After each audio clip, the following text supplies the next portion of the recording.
So you want to nip this thing in the bud. A couple of losses. You played some good teams too, so you have to respect the caliber of your opponent.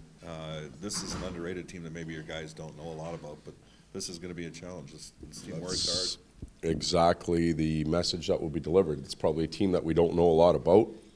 We don't pay a lot of attention to the Eastern Conference teams for whatever reason. We don't play them that much, but I think this team's top five in a few categories. One is obviously the penalty kill, which is a huge challenge for us. Secondly, their discipline, not only in lack of penalty situations, but in their systematic play.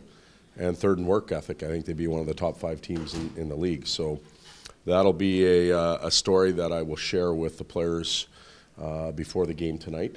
And it'll be up to them to pick their type of response that they're going to approach the game with. And I thought our work ethic got much better in Nashville than it was coming out of the break, and it's going to have to go up even a bit more tonight against this team. Conventional wisdom is you split your goaltenders on back-to-backs, but Cam Talbot has unconventional numbers on back-to-backs. Very good. So have you made a decision in that regard? Yeah, will likely be unconventional. Okay. In terms of the lineup itself, a couple losses. Have you thought about maybe? I know you flipped the defense pairings around as you closed the game last night. Any possible? Are you looking at inserting maybe somebody in the lineup? Potentially, we have two bodies. We have Graba and Ladner that haven't played in the last few games. There's a chance that one or both could enter the lineup. I give you the guys the same answer on back-to-back games where we don't skate. We've got to get to the rink and deal with the bumps and bruises. Everybody's noble right now and telling me that they can play, but until they put the gear on and actually take warm-up, you really don't know.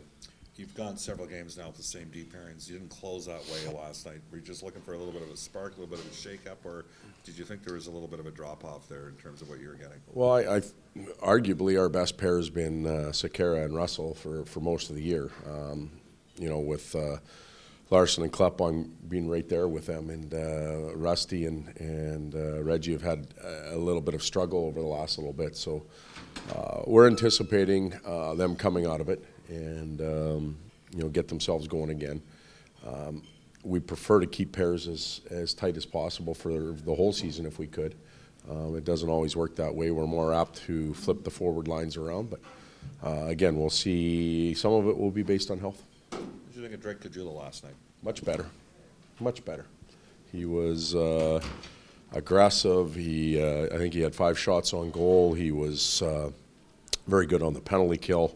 I liked his game last night. He was one of the spunkier, if you will, for lack of a better term, forwards that we had in our lineup. And, player his size, I look at Arvidsson, I look at Aho, who we'll play against tonight, Drake.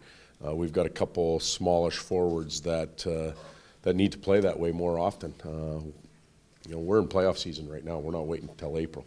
So it's time to play some playoff hockey. Some of those players haven't played playoff hockey yet, and they can slay the dragon by beginning now. If you're waiting until April, it's going to be way too late. Todd, you mentioned going against a top PK. How much, when you go against a tough team on the PK that can shut you down, how much do you tweak, or do you just hope the players can execute the system? No, we look at what they're doing, and they're effective in all areas. Sometimes penalty kills are good in the D zone. Sometimes they're good in the forecheck face-offs. They're good in all 3 zones. They do a tremendous job of staying fresh on their penalty kill, so getting fresh guys on the ice and they play on their toes.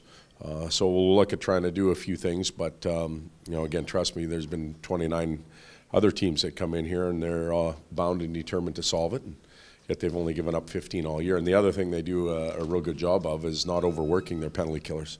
Lowest penalized team in the league, and when you don't have to kill that often, you play on your toes, you get more done than you would the other way.